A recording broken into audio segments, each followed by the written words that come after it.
பாரத தேசத்தில் மகோனதமான புராண இதிகாசங்களை முழுமையாக அறிந்து கொள்ள சப்ஸ்கிரைப் திலக். பகவான் சிவனின் கைலை மலையை தூக்கியவன் வாயுமைந்தன் அனுமனின் அடியை தாங்க முடியவில்லையா? நீ ஒரு மாவீரன். மாவீரனாயிருந்தும் ஒரு குறை, உன் சக்தி முழுவதும் தப்பு வழியிலே செலுத்துகிறார். அது விதியாக வந்து அழிக்கிறது. அழிவா?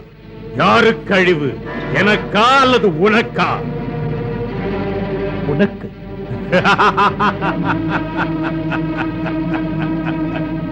காட்டிலே அலைந்து திரிந்து வாழ்ந்தவனுக்கு லங்கா ராஜ்யத்தின் தங்க அரியாசனத்தில் அமர்ந்த ஆற்றல் மிக்க லங்கேஸ்வரனின் திருமுகத்தில் விதியின் அழிவா தெரிகிறது.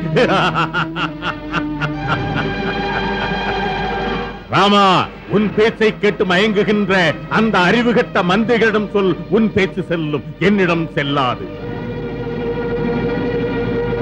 பக்தனுக்கும் அறிவாளிக்கும் உள்ள வித்தியாசம் இதுதான். பக்தன் அறிவிலியோ மூடனோ, மனதுக்குள் அழுக்கில்லாத தூய்மையானவன். மதியுகி அறிவாளி உன்னை போன்று அடுத்தவனை அலட்சியம் செய்வான். யார் மனதிலே அகந்தையும் கபடமும் இருக்கிறதோ அவனுடைய செயல்பாடு உன்னைப் போலவே இருக்கும். இந்த பொன்னிலங்கையின் அரியாசனத்தில் அமர்ந்தும் கூட வாழ்வை வழிமாறி அமைத்துக் கொண்டவன் நீ. இப்போது உன் மனமே குழம்பி இருக்கிறது. உன் சொற்கள் அதை மூடி மறைக்கிறது. உன்னையே கேள். ஆட்டிப்படைக்கும் அக்கிரமக்காரர்கள் எப்படியும் ஒரு வட்டத்திற்குள் மாட்டிக்கொள்வார்கள். அப்படி ஒரு வட்டத்திற்குள் நிற்கிறார். காலம் உன் கணக்கை தீர்க்கப் போகின்றது. ஓடி ஒளிந்து கொள்ள உன்னால் முடியாது. முடியாது மட்டுமல்ல, அது நடக்காத ஒன்று.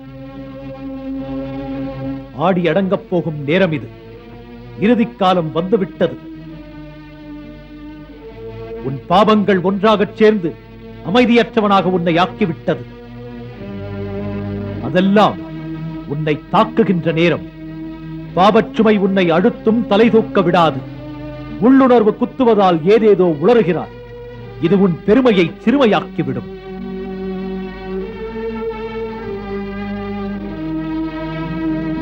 ராவணா, இதற்கெல்லாம் காரணம் உன் விதி.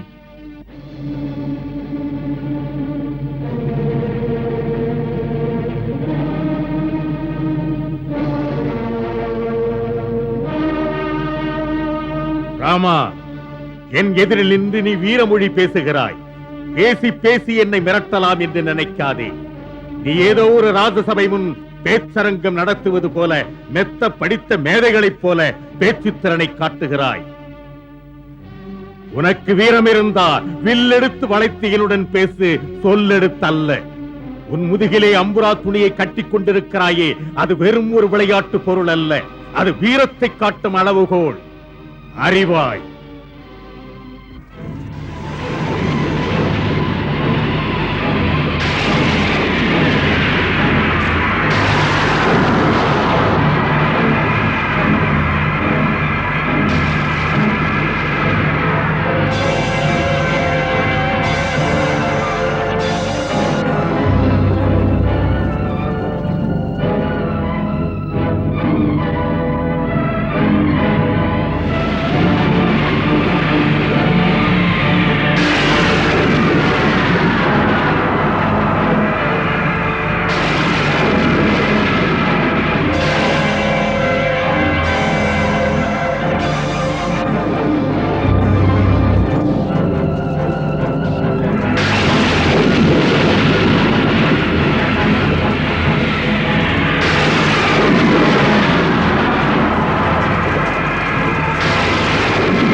வெறும் வலிமையும் வீரமும் அஸ்திரங்களை அடுக்கடுக்காக விடுவதும் வெற்றியை தராது.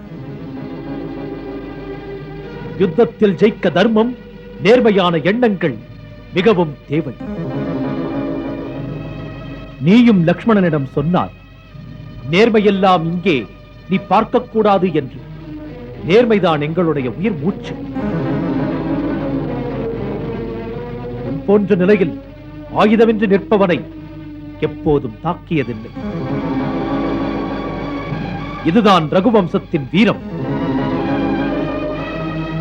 இலங்கை அரசனே, உனக்கு ஆயுதங்கள் இல்லை, தக்க துணை இல்லை, தேரும் கொடியும் இல்லை. செய்வதறியாமல் நிற்கிறாய் அதிர்ச்சியோடு. இதற்கு பெயர்தான் உன் விதி. விதியன வந்தனனே, வேதனையை தந்தனனே, மதியனை வீத்தியதா, மானிடம் வென்றதா. இன்று போய் நாளை நீ வா.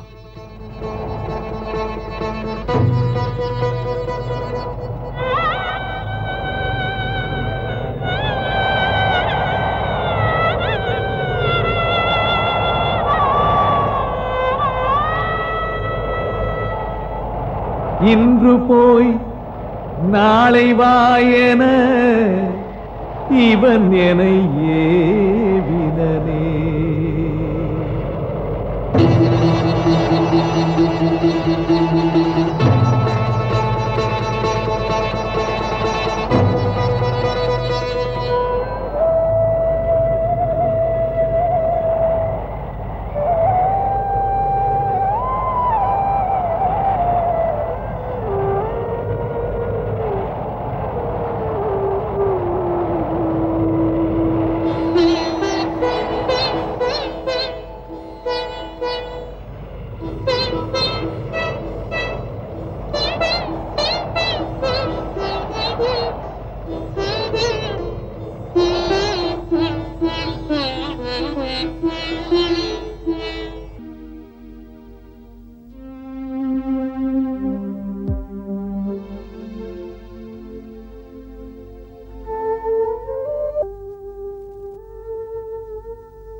செல், அவசர முடிவெடுக்க வேண்டும் என்று தாத்தாவை உடனே வரச் சொல். செல். ஆணைப்படியே மன்னா.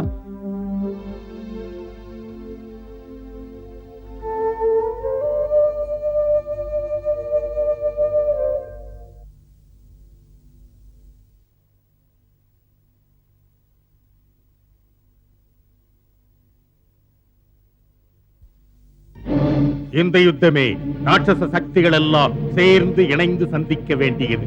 அதைத்தான் விரும்புகிறேன். இந்த தரணி மீது எங்கெங்கே ராணுவ இனங்கள் இருக்கின்றதோ அவர்களை ஒன்றாக இணைத்து நமக்காக இலங்கைக்கு வர சொல்லுங்கள். சனுரா, மகாநாயகா, நீங்கள் இருவரும் தக்க ஏற்பாட்டுடன் 8 திசைகளுக்கும் செல்லுங்கள்.